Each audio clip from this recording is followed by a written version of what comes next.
In this lesson, I will discuss the Windows logon process.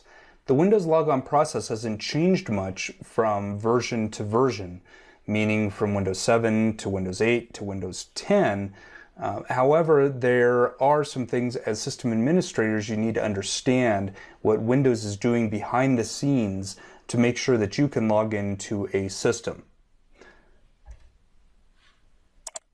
So I'm going to start the authentication sequence, and this is called the secure authentication sequence. So I just pressed my left mouse button, which now allows me to enter my password. We could also press Control-Alt-Delete to trigger that SAS process, or the secure authentication sequence process.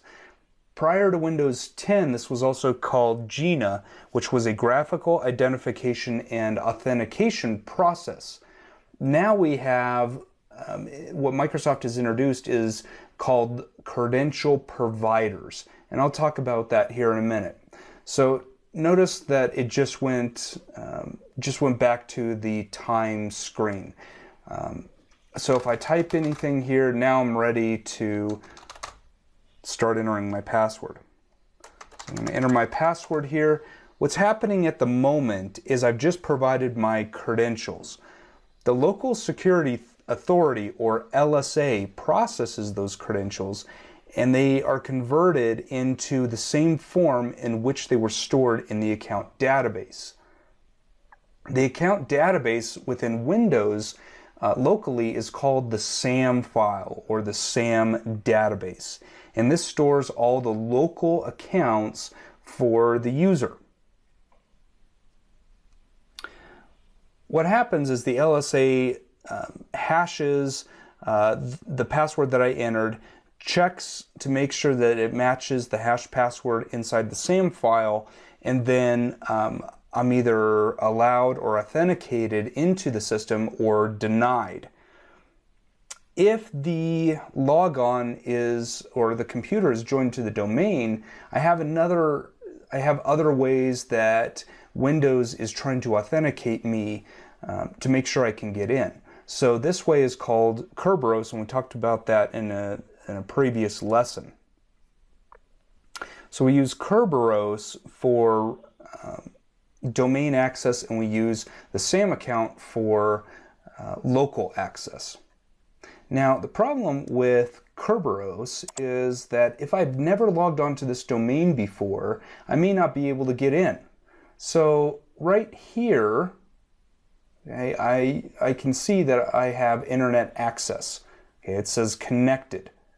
Now, if I wasn't able to connect to the internet and I had logged into this machine before, my local credentials that are stored for the domain allow me to get in. Those are called cached credentials.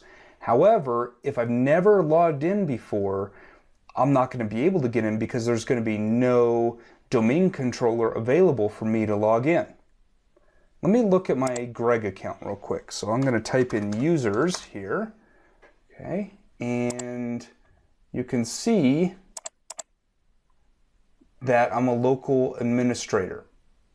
When we first set up Windows, we're also provided with the option to join the computer to a Microsoft account, so we don't have to come up with the local account.